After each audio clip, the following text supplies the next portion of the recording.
Roman రాసిన పత్రిక 5వ అధ్యాయము చూడండి, ఒక మాట చదువుతున్న 5వ అధ్యాయము 6వ వచనం. యాలయనగా చూడండి, యాలయనగా మనం ఇంకా బలహీనులమై ఉండగా. ఇంకొక అదే అధ్యాయం నుంచి కింద నుంచి అదే అధ్యాయం 6వ వచనంలోకి ఉంటుంటే, క్రీస్తు యుక్త కాలంలో భక్తిహీనుల కొరకు చనిపోయాడు. మొదటిది ఏమవుతున్నాడంటే బలహీనులమై ఉండగా, రెండోది భక్తిహీనులమై ఉండగా, మూడవది అదే అధ్యాయంలో ఎన్నో అన్నమాట మన ఎడల తన ప్రేమను వెల్లడిపరుచుచున్నాడు. ఇట్లనగా ఏంటంట, మనమిక్కడో పాపులమై ఉండగా, నాలుగోది చదువుతున్నాను 10వ వచనం. యాలనగా శత్రువులమై, ఇక్కడ 4 వచ్చాయి మనకి. ఫస్ట్ ఏంటి, మనం ఎవరమంట? ఫస్ట్ పాపులమా? 6వ వచనం చూడండి, మనము ఎవరమంట? బలహీనులమై ఉంటాము. రెండవది భక్తిహీనులమై ఉంటాము. మూడవది 8వ వచనం, మనము పాపులమై ఉంటాము. 4వది శత్రువులమై ఉంటాము. ఇది జ్ఞాపకం ఉంచుకోండి. ఈ వచనం నుంచి ఈ 4 విషయాలు మీరు జ్ఞాపకం ఉంచుకోండి. చివరిలో దీని గురించి మనం మాట్లాడుకుందాం.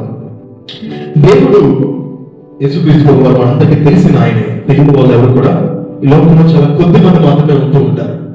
దేవుడు సెలవిస్తూ ఆయన మాటలను మాట్లాడుతూ, దేవుడు లోకంలో మనుషులు సృష్టించాడు. సృష్టించిన తర్వాత మనిషి భూమి మీద ఉద్భవించి జీవించాడు. దేవుడు సృష్టిని సృష్టించిన తర్వాత మనందరికీ తెలిసిన స్టోరీ, ఆదాము హవ్వ పాపంలో పడి ఉన్నారు. దానివల్ల మనం ఏమయ్యాము? దేవునికి దూరం అయిపోయాం. ఎందుకు లోకంలో దేవుడు రావాల్సి వచ్చిందంటే, యేసుక్రీస్తు ఎందుకు ఈ లోకానికి రావాల్సి వచ్చిందంటే, మనిషి దేవునికి మనిషికి ఉన్న వ్యత్యాసం ఎలా పెరిగిపోయిందంటే చాలా దూరం అయిపోయింది. నా మాటలు అర్థమవుతున్నా? కొన్నిసార్లు ఫ్రెండ్స్ ఉన్నారు అనుకోండి, డైలీ మాట్లాడుకుంటూ ఉన్నారు అనుకోండి, వాళ్ళు ఏమంటాం మనం? చెప్పండి. అప్పుడప్పుడు మాట్లాడుకున్న క్లోజ్ ఫ్రెండ్స్ అంటాం మనము. ఏమంటాం మనం? ఫ్రెండ్ అంటాం, అంతేనా? చేసుకుంటూ తిరుగుతూ నీట్గా తిరుగుతారు రోజుని, వాళ్ళిద్దరు బెస్ట్ ఫ్రెండ్స్ అంటారు. ఒకప్పుడు దేవుడు ఆదాముతో అవుతూ ఏ రీతిగా ఉన్నాడంటే, స్నేహితుడు లాగా వాళ్ళతో మెలుసుకున్న దేవుడు, వాళ్ళతో కలిసి జీవించిన దేవుడు, మనుషులకి రోజు రోజుకు ఏమైపోతుందంటే దేవునికి దూరం అయిపోతూ వచ్చాడు. ఈ మనుషులకి ప్రజలకి మధ్య అయిపోయిందంటే దూరము నాటికి ఒక్కొక్క రోజు పెరిగిపోతూ వచ్చేసింది. ఒకనొక సమయంలో దేవుడు వాళ్ళతో మాట్లాడడం కూడా మాట్లాడలేదు బైబిల్లో. అందుకే బైబిల్లో కొత్త నిబంధనకి పాత నిబంధనకి మధ్యకాలం ఏమంటామంటే చీకటి కాలం అంటాం మనం. బైబిల్లో కొత్త నిబంధన పాత బైబిల్ ఉంటే కొత్త నిబంధనకి పాత నిబంధనకి పాత బైబిల్లో 3 పేజీలు ఉండేవి. మీకు తెలుసో తెలియదు కానీ ఇప్పుడు ఎన్ని పేజీలు ఉన్నాయి? పాత నిబంధనకి కొత్త నిబంధనకి పేజీలు కవర్ చేయడం కొరకు 1 పేజీ మాత్రమే పెడుతున్నాడు. కానీ పాత బైబిల్ అయితే 300 పేజీలు ఉండేవి. ఎందుకు వాళ్ళు వదిలేశారంటే, దేవుడు ఆ కాలంలో మన భూమి మీద ఉన్న మనుషులతో ఎవరితో మాట్లాడలేదు. అంటే అది చీకటి కాలంగా చెప్తున్నారు. నేను ఎందుకు ఇదంతా చెప్తున్నానంటే, దేవుడు మనిషిని సృష్టించుకున్నాడు. మనిషి దేవుని యొక్క నుండి తొలగిపోయాడు. దేవునికి దూరం అయిపోయాడు. దేవునికి తన సంబంధాన్ని కోల్పోయాడు మనిషి. అర్థమవుతాయి కదా మాటలు? దేవునితో ఉన్న సంబంధాన్ని కోల్పోయాడు. దేవునికి దూరం అయిపోయాడు. దేవుడి నుంచి ఎంత దూరం అయిపోయాడంటే, మళ్ళా దేవుడే దిగి వస్తేనే కానీ తన దగ్గర చేర్చనంత దూరం అయిపోయాడు మనిషి. ఈరోజు మనం ఎవరైతే మాట్లాడినట్టు ఏం చేస్తాం? దూరంలో ఏం చేస్తాం మనం? వెంటనే ఫోన్ తీసి ఎక్కడున్నావు అని చెప్పి మాట్లాడతాం, అంతేనా? ఎందుకు? దూరాలు ఉన్నారు కాబట్టి. దేవుడు మనతో మాట్లాడుతున్నాడు. కానీ ఒకసారి ఆలోచిద్దాం. దేవుడు సృష్టిని దేనితో సృష్టించాడు? నోటి మాటతో సృష్టి కలుగులు కాక అన్నాడు. సృష్టి సృష్టించబడింది. తన నోటి మాటతో సర్వమును సృష్టించాడు. దేవుడు ఆకాశం కలిగింది కాకంటే ఆకాశం కలిగింది, భూమి కలిగింది కాకంటే భూమి కలిగింది. తన చేతులతో చేసిన ఏకైక జీవి ఎవరంటే మనమే. హల్లెలూయా, హల్లెలూయా. ఏ దేవుడు ఆదాము కలిగింది కాకంటే మనం కాగమా? ఆలోచిద్దాం. దేవుడు సూర్యుని చేశాడు, సూర్యచంద్ర నక్షత్రాలు చేశాడు, ఆకాశంలో చేశాడు, అన్నిటినీ నోటి మాటతో సృష్టించి మనిషిని మాత్రం ఎలా కలిగి చేశాడు దేవుడు? తన స్వరూపంలో, అది కనుక మొదట అదే ఉంటుంది, తన స్వరూపంలో తన పోలిక చెప్పున ఎవరు చేసుకున్నట్ట దేవుడు? నరుణ్ణి చేస్తూ ఉంటున్నాడు దేవుడు. ఎందుకు చేసుకున్నాడంటే దేవుడు తన స్వరూపంలో తన పోలిక చెప్పున నిన్ను నన్ను చేసుకున్నాడు దేవుడు. చేసుకున్నాడు సరే, కానీ మనం ఏం చేసామంటే దేవుడి నుంచి వెళ్ళిపోయాం. మీ అమ్మానాలని మనం ఏమంటూ ఉంటాం? తల్లిదండ్రులుగా ఉంటాం మనము. వాళ్ళ అమ్మానాలు అంటామా, బయట వాళ్ళ అమ్మానాలు అంటామా? కొట్టేసారు మీ అమ్మ శుభ్రంగా అంటుంది, లేదా మీరు శుభ్రంగా కొట్టేశారు, పక్కింటి వాళ్ళ అమ్మానాలు అంటాం మనము. ఎందుకంటే నిన్ను కొట్టినా, నిన్ను తిట్టినా నీ తల్లిదండ్రులు నీకే తల్లిదండ్రులు అవుతుంది తప్ప పక్కింటి వాళ్ళు మనం తల్లిదండ్రులు అనం కదా. వాళ్ళు ఇల్లు అమ్మ పెట్టరు కదా మనకి. మళ్ళా ఏ మామ కొట్టేసింది, నేను ఇంటికాడ ఉన్నా అనుకుంటే మళ్ళీ తిరిగి ఎక్కడికి వస్తాం? సాయంత్రానికి కాసేపు కోపించుకున్నా తిరిగి నీ తండ్రి దగ్గరికి రావాలి. దేవుడికి నీకు వ్యత్యాసం పెరిగిపోయినప్పుడు మనుషులు ఏం చేస్తున్నారంటే దేవుడి నుంచి దూరం అయిపోయారు. ఎంత దూరం అయిపోయారంటే వాళ్ళకి దేవునికి మధ్య ఎడబాటు అయిపోయిందంటే ఆ ఎడబాటును తీర్చడానికి దేవుడే లోకానికి వచ్చేసాడు. దేవుడే లోకానికి వచ్చేసి, దేవుడు లోకానికి వచ్చినప్పుడు మనుషులు పాపాలు క్షమించబడిన కాక అంటే క్షమించబడతాయి కదా. ఎందుకు అవ్వలేకపోయాడు దేవుడు? సృష్టిని భూమిని మొత్తాన్ని నోటితో చేసిన దేవుడు పాపాలు కూడా నోటితో క్షమించబడిన కాక సరిపోతుంది కదా. యేసుక్రీస్తు వస్త్రము చెయ్యులు ముట్టుకున్నప్పుడు స్వస్థపడిపోయినప్పుడు, యేసుక్రీస్తు వస్త్రాన్ని ముట్టుకుని స్వస్థపడిపోయినప్పుడు, ఆయన ముందు వేసి కన్ను మీద పెట్టినప్పుడు కన్నులు వచ్చినప్పుడు అదే రీతిగా దేవుడు కూడా అదే రీతిగా చేయొచ్చు కదా. కానీ ఎందుకు మనకి మన కొరకు దేవుడు లోకాలకు వచ్చేసిన ఆయన మన కొరకు ఎందుకు చెప్పుకోవాలి? కారణం మన పాపం ఎంత దూరం చేసిందంటే దేవుణ్ణి మనని చాలా ఎడబాటు కలిగించేసింది. ఎంత అంటే ఆ పాపాని కొరకు దేవుడే లోకానికి దిగి వచ్చి నీ కొరకు బలియాగమయ్యేంత కారణం ఏంటంటే ఆ పాపానికి ప్రాయశ్చిత్తంగా నీ కొరకు నా కొరకైన లోకానికి వచ్చేసాడు. ఎందుకంటే మనిషి పాపం ఎలాంటిదంటే బయట నుంచి ఎక్కడి నుంచో పాపం రావాల్సిన అవసరం లేదు మనిషిలోకి. అర్థమవుతున్న మాటలు, బయట నుంచి ఎక్కడో పాపం వచ్చి మనలో అవసరం లేదు. ఏదో ఎక్కడో పాపం జరుగుతుంది దాన్ని చూస్తేనే పాపం కాదు. దేవుడు ఒక మాటను తెలియజేస్తున్నాడు. 26 గ్రంథము 17వ అధ్యాయము 9వ వచనం ఉంటుంది. ఏంటంటే హృదయము అన్నిటికంటే ఘోరమైనది, హృదయం అన్నిటికంటే మోసకరమైనది, అది ఘోరమైన వ్యాధి కలది, దాన్ని గ్రహింపగలవాడు. చాలా దేవుడు అంటున్నాడు హృదయం అన్నిటికంటే అందమైన అంటున్నాడా? ఏంటంటాడు? మోసకరమైంది. అందరి హృదయాలు ఉన్నాయా లేదా? ఆలోచిద్దాం. అందరి హృదయాలు ఉన్నాయా? మనసు ఉన్నది కదా మనందరికి. హృదయం అంటే గుండె అనుకుంటాం. మనసు, మన మనస్సు ఎలాంటిదంటే మోసకరమైనది, ఘోరమైన వ్యాధి కలిగింది. ఇప్పుడు చెప్పండి, మనల్ని ఎవరు మోసం చేస్తున్నారు? లోకము మనల్ని మోసం చేయాల్సిన అవసరం లేదు ఈ రోజుల్లో. ఎక్కడి నుంచో పాపం వచ్చి మనల్ని మోసం చేయాల్సిన అవసరం లేదు ఈ రోజుల్లో. ఏదో వచ్చి మనల్ని ఇబ్బంది పెట్టి పాపంలోకి లాగాల్సిన అవసరం లేదు. వాడితో తిరుగుతున్నాడంటే అందుకే పాడైపోయాడు అనుకుంటారు తల్లిదండ్రులు కొంతమంది. నీ హృదయమే నిన్ను మోసపుచ్చేస్తూ ఉంటుంది. ఎవరు వస్తున్నారా ఈరోజు ఆలోచిద్దాం. ఎవరు మనం మోసం చేయాల్సిన అవసరం ఉంది ఈ రోజుల్లో. కొన్ని సార్లు మనం తీసుకునే నిర్ణయాలే మనం మోసం చేసేస్తూ ఉంటాయి. మనకి ఇక టీనేజర్స్ లో ఎక్కువగా ఇది జరుగుతూ ఉంటారు. చాలా మంది ఈ లోకంలో ఏమైపోయారంటే మనస్సుని మనం అనుకుంటాము, మన అదిలో మనం ఉంచుకోగలం అనుకుంటాం. మన మనస్సుని అంటే we should control ourselves అనుకుంటాం. మన హృదయాన్ని మనం కంట్రోల్ చేసుకోగలం అనుకుంటాం. కానీ బైబిల్ ఏం తెలియజేస్తుంది తెలుసా?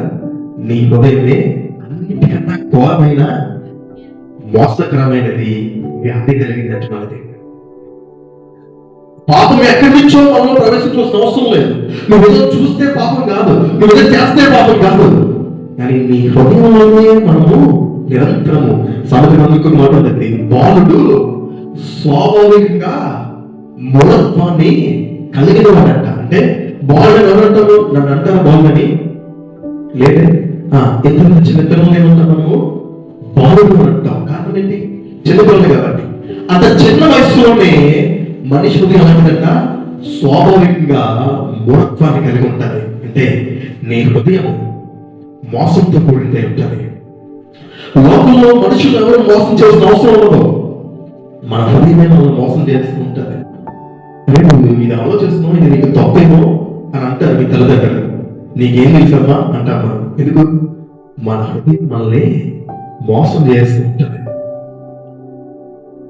మన హృదయం మనల్ని మోసం చేస్తుంటుంది.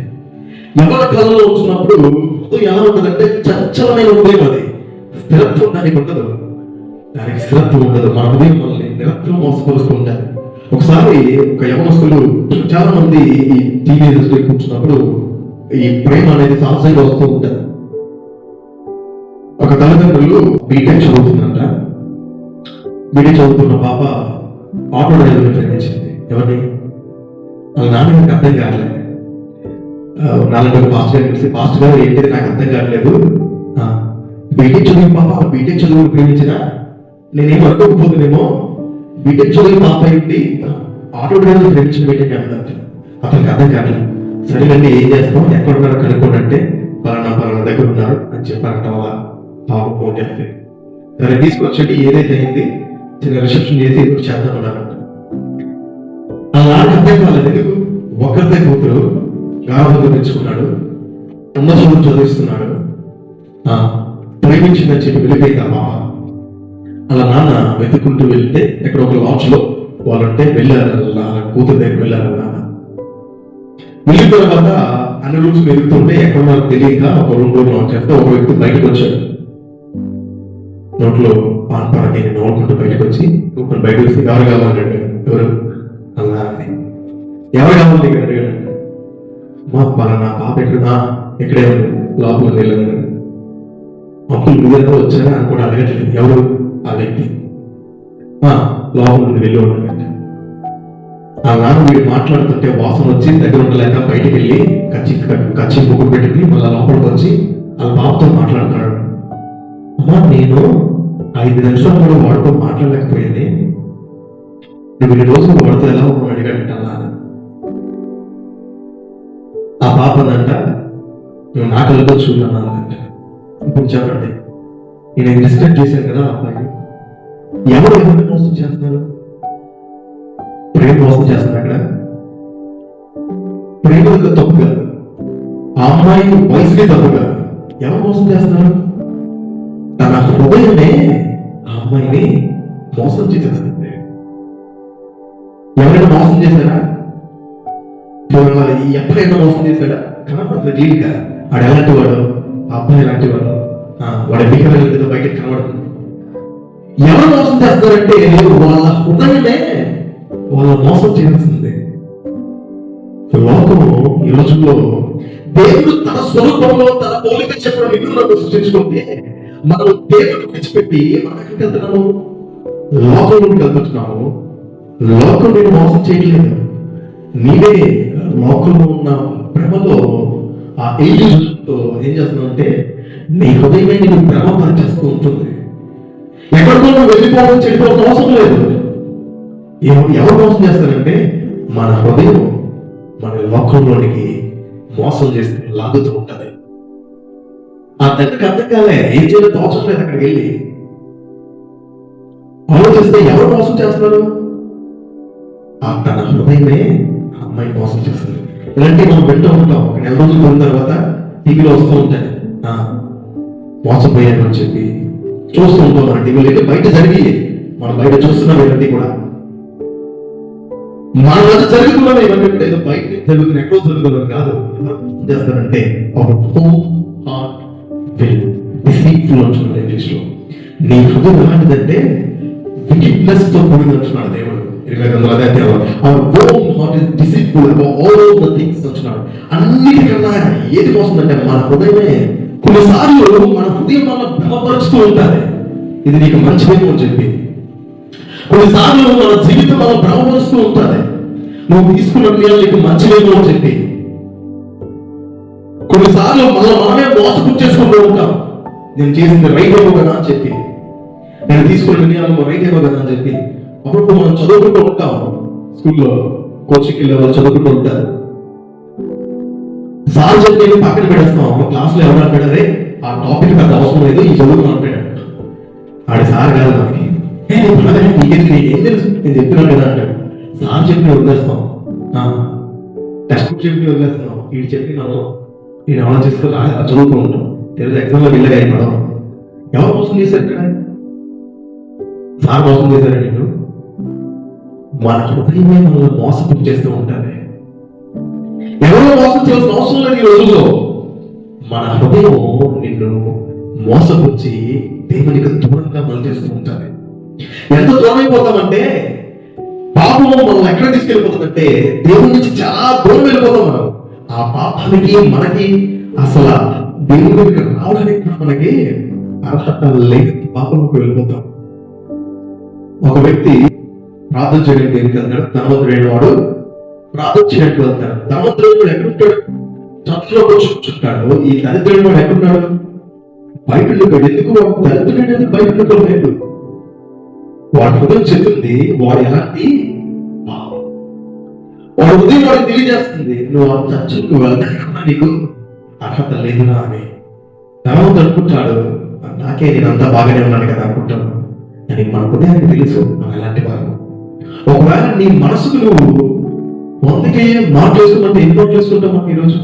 ఆలోచన ఒకసారి బ్యాక్ వెళ్ళి నేను ఏదన్నా మంచిది చేశానంటే మనం చేసిన అక్కర్లేని పనులు అడిగిన తప్ప మన జీవితం అంతా ఏం కనపడదు మనకి. దేవుడు నీకే కనుక ఇచ్చేసి మార్క్స్ షీట్ ఇచ్చేసి అమ్మా శుభాసాన్యం నువ్వు మార్కులు వేసుకుంటే ఎన్ని మార్కులు వేసుకోగలుగుతాం మనం? ఎవరు మోసం చేస్తున్నారు మనల్ని? లోకమా? ఇంటి పక్కల వల్ల, నీ చుట్టుపక్కల వల్ల, నీ ఫ్రెండ్సా? స్కూల్కి వెళ్తావు, వాడు పంపకూడదు అంటాడు.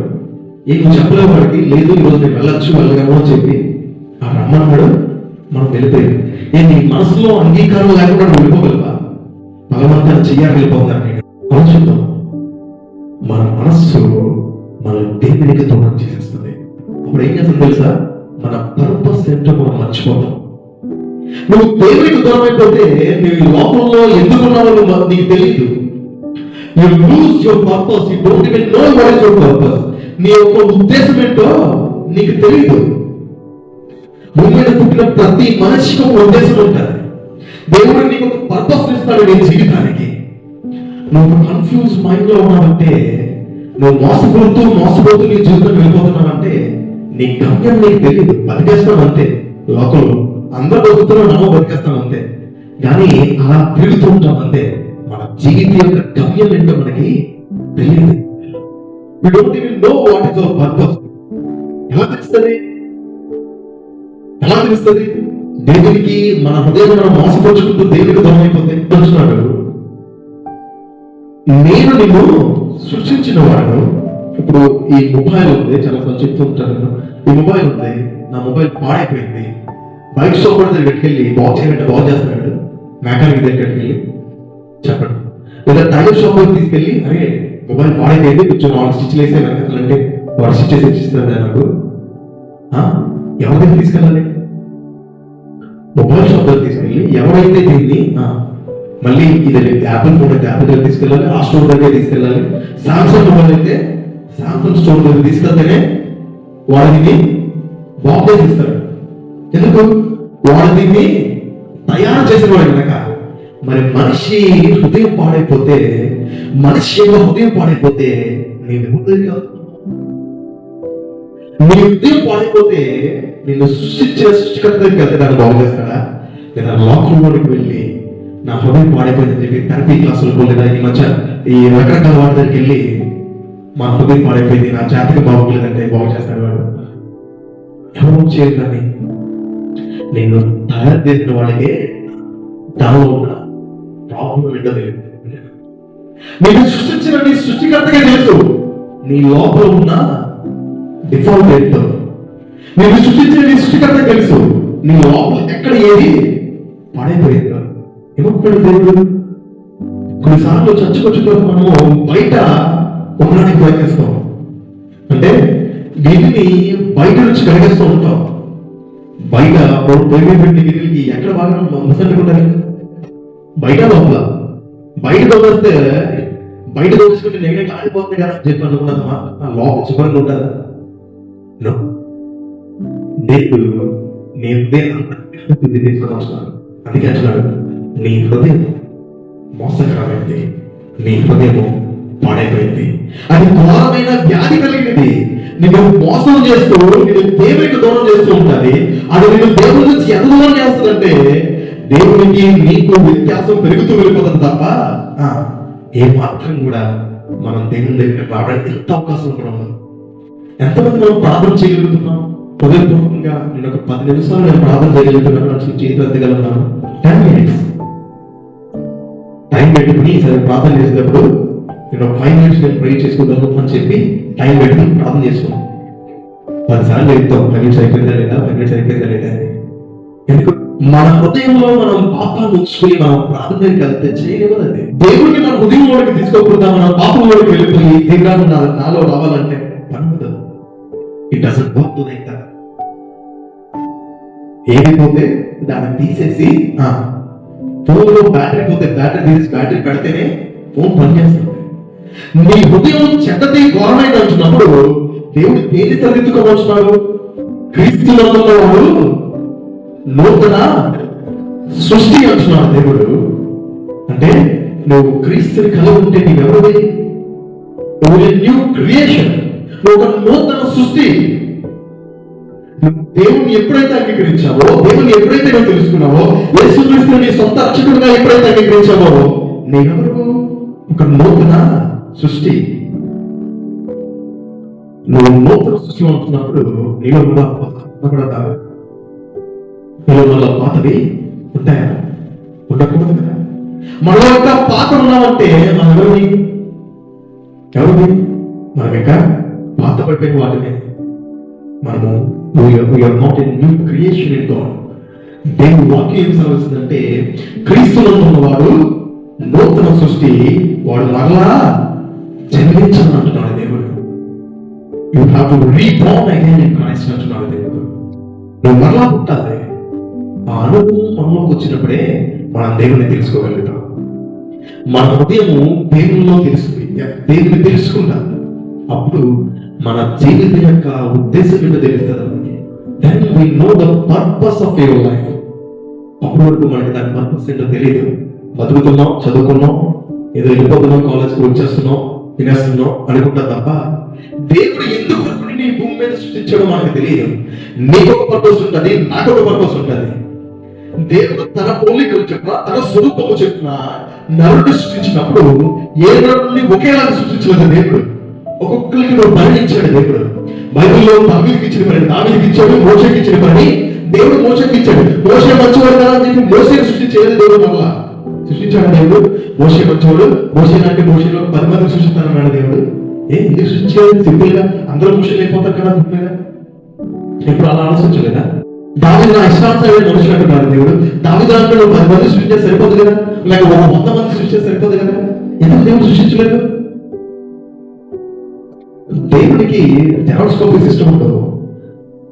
నేను ఏం చేస్తావు అంటే వీళ్ళలా ఉండాలనుకుంటూ ఉంటాం. పలానా హీరోని చూస్తూ ఉంటాం, వాడిలా ఉండాలనుకుంటూ ఉంటాం. పలానా వాళ్ళని చూస్తూ ఉంటాం, వాడిలా మనం ఉండాలనుకుంటూ ఉంటాం. కానీ దేవుడికి మేము ఒక ప్రత్యేకమైన వాడిని, మేము ఒక ప్రత్యేకమైన వాడిని. నేను లేడు. అప్పుడు నువ్వు గొప్ప, పక్కడు ఎవడో గొప్ప? చెప్పండి, ఎవరు గొప్ప? దేవుడికి నీవే గొప్ప. ఎందుకు? నీలాంటి పీసెస్ లేదు నీ లోకంలో. అప్పుడు గుండె పీసెస్ ఉంటాయి, దానికి విలువ వేరే. దానికి అవి చాలా రేయనండి. కోపి వద్దలు ఎన్నున్నాయంటే భూమి తినట్టారు. మన కోపి వద్దలు ఉంటే కోపి వద్దకు అంత వాల్యూ ఉండదు. ఒకటే ఉంది భూమి మీద, అందుకే దానికి అంత వాల్యూ ఎక్కువ. నీవు నేను భూమి మీద ఒక్కనే ఒకసారి జీవిస్తున్న లోకంలో ఒకే ఒక్క జీవితం ఉంది మనకి, ఒకే ఒక్క ప్రాణం ఉంది మనకి. ఒక జీవితమే ఈ లోకంలో మనం జీవిస్తాం. మరలా పుడతానండి అంటూ ఉంటారు లోకంలో. లేదు, you have only one life. You know the purpose of your life. నీకు జీవితం యొక్క పర్పస్ ఏంటో నీకు తెలుసా అడుగుతున్నాడు దేవుడు. నీ పర్పస్ నీకు తెలిస్తే నీ జీవితం యొక్క ఉద్దేశం ఏంటో నీకు అర్థమవుతుంది. నువ్వు ఎందుకు ఈ లోకంలో జీవిస్తున్నావు నీకు తెలుస్తుంది. నువ్వు ఎందుకు ఈ భూమి నీకు అర్థమవుతుంది. ఎందుకు నేను ఈ భూమి మీద జీవిస్తున్నాను నీకు తెలుస్తుంది. అప్పుడు నీ జీవితంలో గందరగోళం ఉండదు, నీ జీవితంలో అయోమయం ఉండదు. కొన్నిసార్లు మన జీవితం మనకి ఇష్టం ఉండదు. కొంతమంది ప్రజలు ఐ హేట్ మై లైఫ్ అంటూ ఉంటారు. నీ జీవితం నీకే నచ్చినప్పుడు ఇక పక్కడికి ఎలా ఉంటుంది, నన్ను అర్థం చేసుకుంటారంటారు. ఎంతమంది కొన్నిసార్లు మన జీవితాన్ని మనమే అసహించుకుంటూ ఉంటాము. కారణం తెలుసా? నీ జీవితాన్ని అసహించుకోవడానికి నీ జీవితం యొక్క ఉద్దేశం ఏంటో నీకు అర్థం కాదు. అది అర్థమైనప్పుడు నువ్వు అసహించుకోవాలి, ఇష్టపడుకోవాలని. చిన్నప్పుడు ఒకప్పుడు కొన్నిసార్లు మ్యాథ్స్ అర్థం కావు చాలా మందికి. ఫార్ములా తెలిసిపోయింది అనుకో, ఎలా ఉంటుంది అది? సింపుల్ ఉంటుందా? ఇంత ఈజీ అనుకుంటాం. ఎందుకు? నీకు ఆ ఫార్ములా తెలుసు కాబట్టి. టేబుల్స్ వచ్చేసాయి అనుకో మ్యాథ్స్ లోని, టేబుల్స్ వచ్చేస్తే మ్యాథ్స్ ఎంత ఉంటాయి ప్రాబ్లమ్స్ అని చాలా సింపుల్ గా ఉంటాయి. ఎందుకు? నీకు ఆ టేబుల్స్ కి సొల్యూషన్ తెలుసు కాబట్టి. If you know the solution of your life, you know how to live your life. నీకు తెలుస్తుంది నీ జీవితం ఎలా నడిపించుకోవడానికి తెలుస్తుంది క్రీస్తులో. అంతవరకు తెలియదు మనకి, గందరగోళం ఉండాలి. ఏం చేస్తున్నామో తెలియదు, ఎక్కడికి వెళ్తామో తెలియదు. ఏదో ఇల్లాము వచ్చేసాము తిరుగుతున్నాం అనుకుంటాం అంతే. అదే జీవితం అనుకుంటాం మనం. అదే జీవితం కదా చెప్పి ఒక భ్రమలో నేను నీ హృదయం నడిపించేస్తూ ఉంటుంది. నీకు 20 సంవత్సరాలు కానీ 30 సంవత్సరాలు కానీ ఆ భ్రమలోనే నీ హృదయం నేను మోసపరిచేస్తూ ఉంటుంది. కారణం ఏంటంటే నీ జీవితం యొక్క ఉద్దేశం నీకు తెలియదు కనుక. హల్లెలూయా. దేవుడు తన ఉద్దేశాన్ని కనుక్కోమని భూమి మీద సృష్టించాడు. దేవుడు ఏమొచ్చున్నాడంటే have to know why you created this earth. నీకు తెలియాలి నువ్వు ఎందుకు ఈ భూమి మీద సృష్టించుకుంటావు. దేవునికి దూరమైన వ్యక్తి మళ్ళా తిరిగి దేవుని యొక్కకు వస్తేనే కానీ దేవునితో సంబంధం ఉండదు. మనకి బ్లూటూత్ కనెక్ట్ చేస్తూ ఉంటాం మొబైల్స్. ఎంత దూరం ఉంటుంది? మనం దగ్గరగా ఉంటే అంత కరెక్ట్ ఉండదు, అంత స్ట్రాంగ్ ఉండదు సిగ్నల్. నువ్వు దూరం అయిపోయినుకో సిగ్నల్ స్ట్రాంగ్ గా ఉండదు. దేవుడి నుంచి దూరం అయిపోయినటువంటి వాళ్ళగా ఉంటున్నాం. దేవుడు ఎందుకు తెలుసా?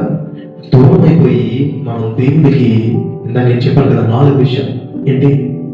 మనం ఎవరిని బలహీనమైపోయాం, మనం కాపాడుకోలేము. నువ్వు నేను బలహీనమైపోయాం, దేవునికి దూరం అయిపోయి బలహీనమైపోయాం. మనం రక్షించుకోలేము.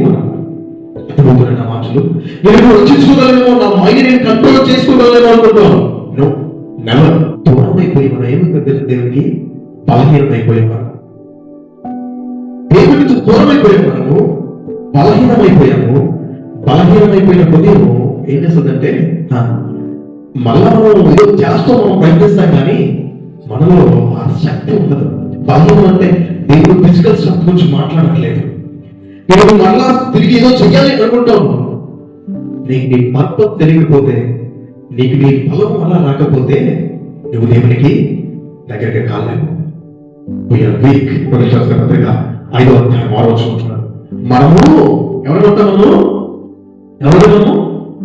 బలహీనులము. మనం ఎవరిని? బలహీనులము. ఇది క్రైస్ట్. దేవుని ఎదురు నుంచి మనం దూరం అయిపోయి ఎలా అయిపోయి మనము బలహీనం అయిపోయాం. ఇంకేమన్నాడు? మనము తెలియడం అయిపోయాం.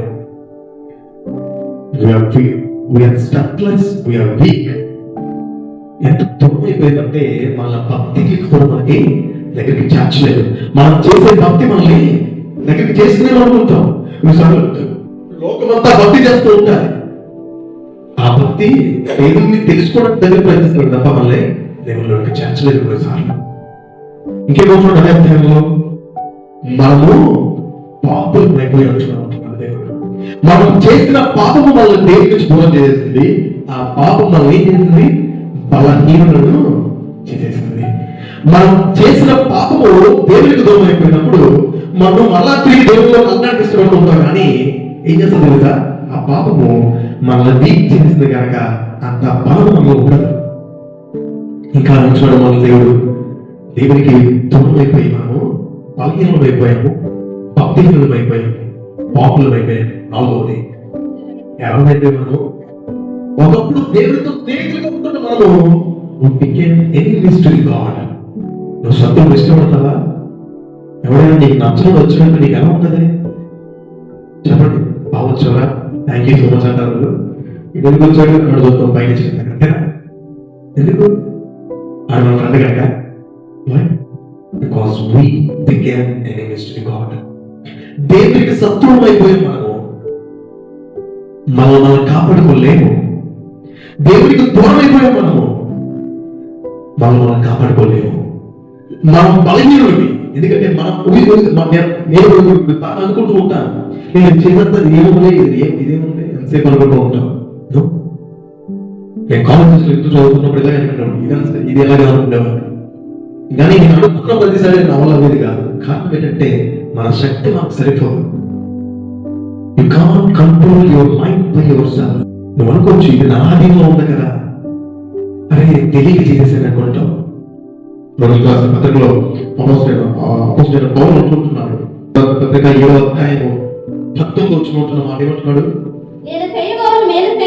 నేను చెయ్యకూడదు మేలు చేయక ఏం చేస్తున్నామంట? చేయకూడని కీడు మనం చేస్తున్నాం. మనం అలా తిరిగి అదే చేస్తుంటాం. ఇది నేను దాటేస్తాను అనుకుంటాం. మనము ఆ తప్పుని మనం మళ్ళా తిరిగి చేస్తూ ఉంటాం. ఇది చేయకూడదు అనుకుంటాం. మనము మళ్ళా తిరిగి ఆ పాపంలోనే మనము పడిపోతూ ఉంటాం. అర్థమవుతుంది నా మాటలు?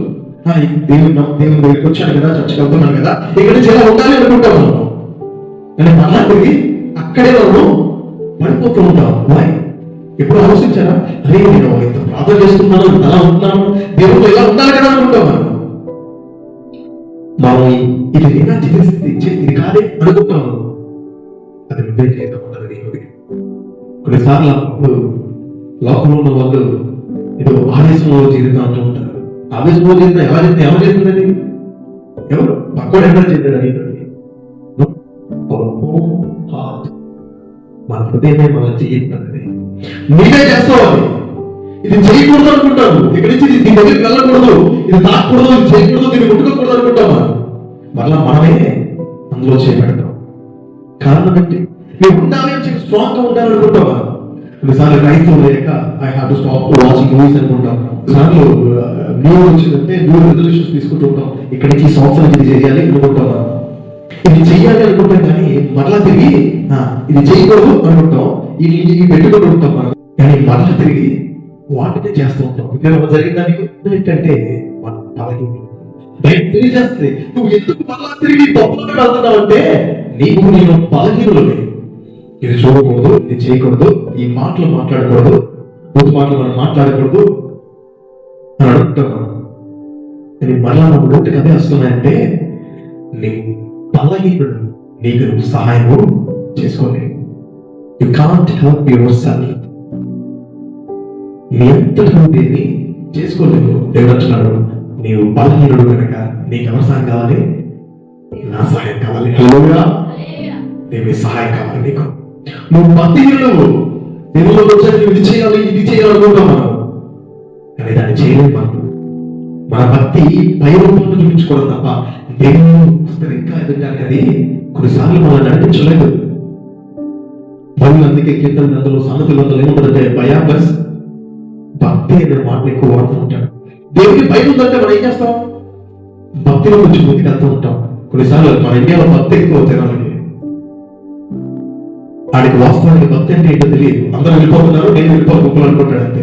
దేవుడు లోకంలో నిన్ను ఒక ప్రత్యేకమైన రీతిగా సృష్టించుకుని, దేవుడు లోకంలో నీకంటూ ఒక ప్రత్యేకతను ఏర్పరిచి, నేను నా పోలిక చెప్పరా, నా స్వరూపం చెప్పరా నేను సృష్టించుకున్నాను. నీకంటూ ఒక ఉద్దేశాన్ని నేను ఏర్పరిచాను. నువ్వు నా దృష్టిలో ప్రత్యేకమైన వాడు అంటే లోకమంతా ఎక్కడికి వెళ్తే నేను అంటే వెళ్ళిపోతాను అనుకుంటూ ఉంటాం. That is why our generation ఎందుకు ఈ లోకంలో ఇండియాలో యంగర్ జనరేషన్ పడైపోతుందంటే ఈ ఫ్యానిజం ఇది ఇదంతా ఇది పెరిగిపోతుందంటే వాడి పర్పస్, వాడి జీవితం యొక్క పర్పస్ వాడికి తెలియదు. ఎవరో హీరో అవుతాడు, వీడి వెనకట్లు ఈ 100 మంది ఫాలో అయిపోతారు. ఎందుకంటే వాళ్ళకి ముగ్గురు వీడికి ఎవరికి పని పాట ఉండదు. ఎవరితో కూడా ఆలోచించండి. Because they don't know the purpose of their life. ఒకవేళ ఇంటికి నిజంగా పని ఉంటే ఎవరైనా వస్తే వెళ్తారా? వీడి ఒక ఉద్యోగం ఉంది, వీడి ఒక రీతిగా ఒక జీవితం ఉంది, వీడికంటే ఒక పర్పస్ ఉందంటే జీవితంలో ఇది చెయ్యాలని చెప్పి ఈ రాజకీయాలకు వచ్చిన వెళ్తున్నాడంటే ఏంటంటే ఉద్దేశము, వీడికి ఒక లైఫ్ లో ఒక పర్పస్ ఉండదు. అందుకే వెళ్ళిపోతుంటారు వీళ్ళంతా. ఎవరసలే కాదు, చాలా మంది వాడు ఒక జీవితంలో ఒక ఉద్దేశం కనబడదు వాడికి. అందుకే లోకం చుట్టూ తిరుగుతూ ఉంటాం, వాడు తిరుగుతుంటారు, వాడు తిరుగుతూ ఉంటాం. That's why India become very popular political sector. దేవుడు దాని కొరకు నేను సృష్టించుకోలేదు. ఒకవేళ వాళ్ళ చుట్టూ తిరగడం సృష్టించుకున్నాడు దేవుడు. Not your life. దేవుడు దాని కొరకు మనం సృష్టించుకోలేదు. నీకంటే ఒక ఉద్దేశాన్ని ఏర్పరిచాడు దేవుడు. అందుకు నన్ను నేను సృష్టించుకున్నాడు.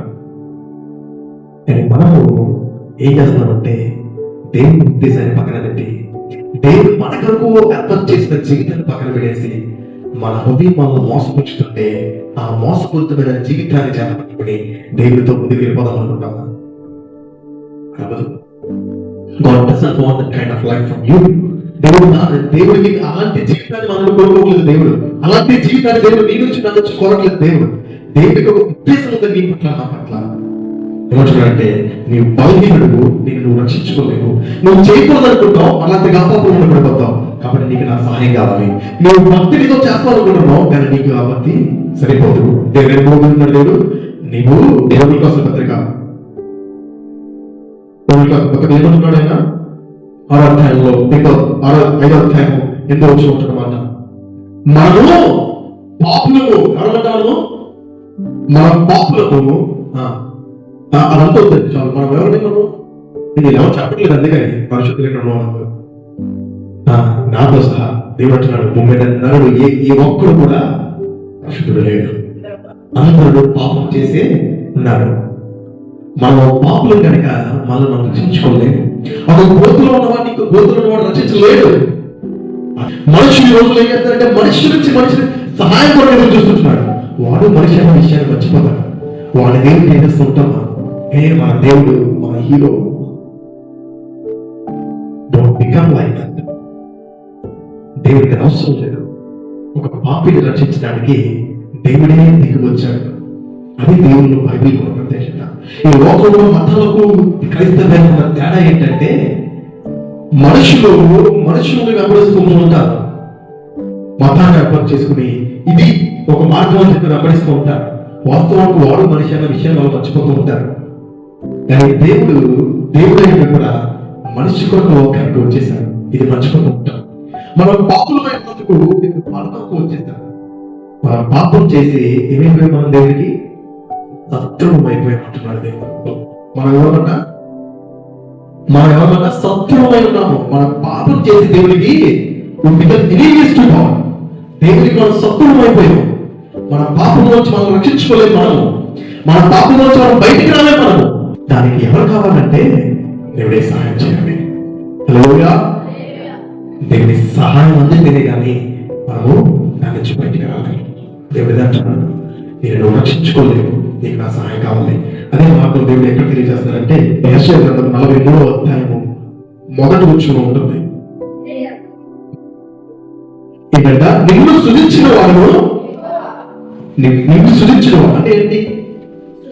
సృష్టికర్త. ఆయన క్రియేటర్ అంటున్నాడు దేవుడు. ఇంకొక ఏమంటున్నాడు చదవండి. నిన్ను నిర్మించిన వాడును ఏమంటున్నాడు? ఐ ఫార్మ్ యు, నేను రూపించానంటున్నాడు దేవుడు. నిన్ను సృష్టించిన వాడు ఆయనే, నిన్ను నిర్మించిన వాడు ఆయనే. ఆ పిల్లలు ఏమంటున్నాడు? నిన్ను విమోచించువాడు కూడా ఆయనే. ఐఎమ్ యువర్ రెడీమర్ అంటున్నాడు దేవుడు. I'm your creator. I form you, నిన్ను నిర్మించాను, నిన్ను విమోచించువాడు నేనే. మన పాపల నుంచి మనం విమోచించుకోలేము. మన బలహీనతల నుంచి మనం విమోచించుకోలేము. ఎవరిని విమోచించుకుంటే దేవుడే. నేనే నీ విమోచకుడు, నేనే నీ రక్షకుడు అని తెలియజేస్తున్నాడు. లోకం నేను విమోచించలేదు, లోకాశలు నేను విమోచించలేదు. నీ హృదయ ఆలోచన నుంచి నేను విమోచించుకోలేవు. నీ హృదయ తలంపుల నుంచి నేను విమోచించుకోలేవు. అది అలా రీతిగా జరగదు. కారణం ఏంటంటే నీ హృదయం మోసకరమైనది, దానిని విమోచించుకోలేవు. ఎవరు నేను మోసపుచ్చరు? కొన్నిసార్లు మనమే మన హృదయం వల్ల మోసంతో చేస్తూ దేవునికి దూరం చేసేస్తూ ఉంటాం. ఆ దూరము ఎంత ఏంటంటే దేవునికి మనం శత్రువులు అయిపోయి ఉంటున్నాం. కనుక దేవుడు అంటున్నాడు, నీ బలహీనతలో నుంచి నేను బలపరుస్తాను, నీ భక్తిహీనతలో నుంచి నిన్ను నా భక్తి మార్గంలో నడిపిస్తాను, నీ పాపములో నుంచి నిన్ను విముక్తిని చేసి పరిశుద్ధపరుస్తాను. నువ్వు శత్రువుగా ఉన్న నిన్ను నా స్నేహితుడుగా తెచ్చుకోవడానికి ఇష్టపడుతున్నాను దేవుడు. హల్లెలూయా. దేవుడు ఎలాంటి జీవితాన్ని కోరుతున్నాడంటే కొన్నిసార్లు నీడే చేయడానికి నైతిక భావపూరితమైన జీవితాన్ని కోరుతున్నారు. చాలాసార్లు క్రైస్తవం మతపు కోరుకుంటున్నారు, కానీ క్రైస్తవం అనేది దేవునితో వ్యక్తిగత సంబంధాన్ని దేవుడు ఇష్టపడుతున్నాడు. You have a personal intimacy with God. దేవునికి నీకు వ్యక్తిగత సంబంధం ఉండాలి. ఇంటిమసీ అనే పదాన్ని ఎక్కడ వాడతారంటే ప్రేమికుల మధ్య, భార్యాభర్తల మధ్య వాడతారు ఈ పదాన్ని. అంటే దానికి మాత్రం అయితే కాదు, కానీ ఎక్కువగా మనం వాడుతూ ఉంటాం. ఒక ప్రియుడికి ప్రియులకు ఉన్న సంబంధం అంటేనంట దేవునికి నీకున్న సంబంధము. దేవుడు నేను అంత స్నేహితుడు అంటున్నాడు దేవుడు. అలా మనం దేవునితో ఉండగలిగితే మన హృదయం మనల్ని మోసం చేయలేదు. నేను సృష్టించిన నాకు తెలుసు నీ సమస్య ఏంటో, నేను నిర్మించిన నాకు తెలుసు నీలో ఎక్కడ డిఫిట్ ఉందో. బైబిల్ కనిపిస్తుంది. ఈ లోకానికి ఎందుకు బైబిల్ అవసరం అంటే బైబిల్ మనిషి ఎలా ఉండాలో ఎలా ఉండకూడదో తెలియజేస్తుంది. కనుక నీకు ఎలా ఉండాలి, ఎలా జీవించాలి అన్న ఉద్దేశాన్ని తెలియజేసేది బైబిల్. యెర్మయా గ్రంథము 43వ అధ్యాయం 7వ వచనం చూద్దామా?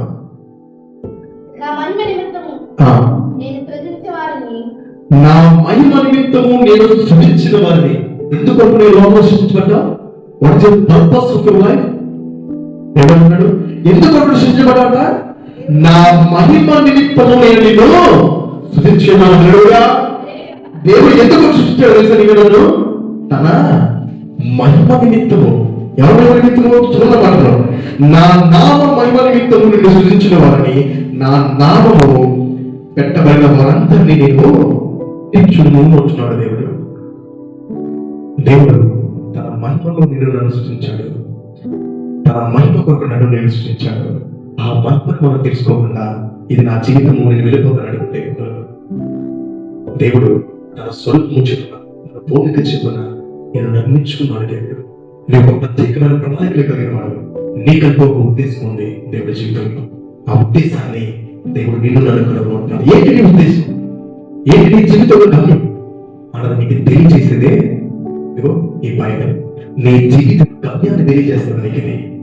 నీ జీవితంలో నీకు గమ్యం తెలిసిందంటే నువ్వు లోకంలో అయోమయంలో ఉంటావు. నువ్వు లోకంలో గందరగోళంలో ఉండవు. నీ జీవితం నీకు అసహ్యంగా కనబడదు. నీ జీవితాన్ని ప్రేమించగలుగుతావు. నీ హృదయాన్ని నువ్వు ఆధీనంలో ఉంచుకోగలుగుతావు. దేవుడు అంటున్నాడు, నీవు నా సృష్టిలో నిలబడకుండా నేను నిర్మించగలిగిన నీ జీవితము నా నామ మహిమార్థము. ప్రియ సంగమా, దేవుడు మహిమ చెప్పిన మనం సృష్టించబడ్డాము. దేవుడు మహిమ కొరకు మనం సృష్టించబడ్డాం కనుక దేవుని వాక్యం తెలియజేస్తుంది, నా మహిమ చెప్పిన నీకు సృష్టించావు, నా మహిమ చెప్పిన సృష్టించబడ్డావు. మనం చేసే ప్రతి పని దేవుని నామానికి మహిమకరంగా ఉంటుంది. మనం పాపం చేస్తే దేవుని మహిమకరంగా ఉంటుందా? మన లోకాశంలో వేస్తే మహిమకరంగా ఉంటుందా? నువ్వు చేసే పని ఏదైనా సరే దేవునికి మహిమకరంగా ఉంటుంది. మన యొక్క ఉద్దేశాన్ని తెలుసుకున్నాం. Because God is the author of life. దేవుడు నీ జీవితాన్ని సృష్టించిన వాడు నేనే. చూడండి ఏమంటున్నాడు ఎక్కడో, నిన్ను సృష్టించిన వాడు నేనే, నేను నిర్మించిన వాడు నేనే, నిన్ను విమోచించుతున్న వాడు కూడా నేనే. నిన్ను విమోచిస్తాను. కాకపోతే ఏం చేద్దా, నువ్వు నీ దేవుని యొక్క రావాలి. నువ్వు నీ దేవుని యొక్క వచ్చి నీ మోసపూరితమైన హృదయాన్ని దేవునికి చేస్తే దేవుడు దాన్ని బాగు చేస్తాడు. దేవుడు దాన్ని బాగు చేయడానికి ఇష్టపడుతున్నాడు. నేను ఉన్న ఆ మోసపూరితమైన హృదయము, నిన్ను మోసపరిచే హృదయము, నేను లోకంలో నడిపించే దేవుడు తాకెడుతున్నాడు. నీ హృదయంలో స్థానం పెడుతున్నాడు దేవుడు. దాని దేవుడు